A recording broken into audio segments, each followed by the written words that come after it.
身为一个全台走透透、深入体验在地客庄文化的背包客，今天我来到屏东麟洛乡，寻找六堆客家剪纸的唯一传人。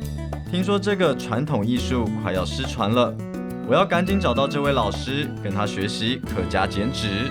客家剪纸有个特色，对角折，对角折，要把它折得扎实哦。好，然后再一次。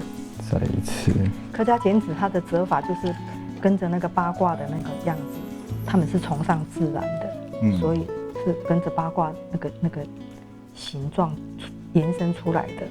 比如说，我们来剪一条鱼好了啦。客家人有一个很大的那个忌讳，就是鱼要剪有一个气泡，它才是活的。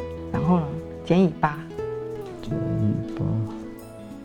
还是有鱼的样子出来了。有吗？有啊，最起码有一点像金鱼。然后这边我们可以剪什么呢？剪蝙蝠好了。蝙蝠好啊，蝙蝠一般我们一定都会剪。这个爪呢要往里面，因为它是抓符，把符抓回来，抓起来。哦，它的含义是把符抓回来。对，抓符。哦，好特别。然后我们客家人有一个很大的那个特色，就是什么东西都要出头，要抬头，所以一定要剪一个头，不管是扣子，那富人家的扣子也要抬头，然后剪鹿角也要抬头，剪蝙蝠也要抬头，鱼也要嘛，对不对？鱼不是要呼吸。剪纸工艺博大精深，其困难真是超乎我的想象。接着，我想听老师说说他作品背后的故事。这个是我们客家人的富人心中的一朵花，叫做心丁花，一丁两丁的丁，就是说我们家多了一个丁的意思。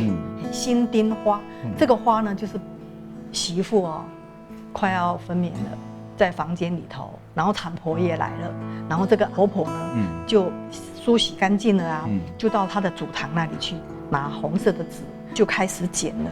她剪多子多孙，哇，好多子孙绵绵，然后所有的这个花瓣里头都是一个祈求，一个盼望。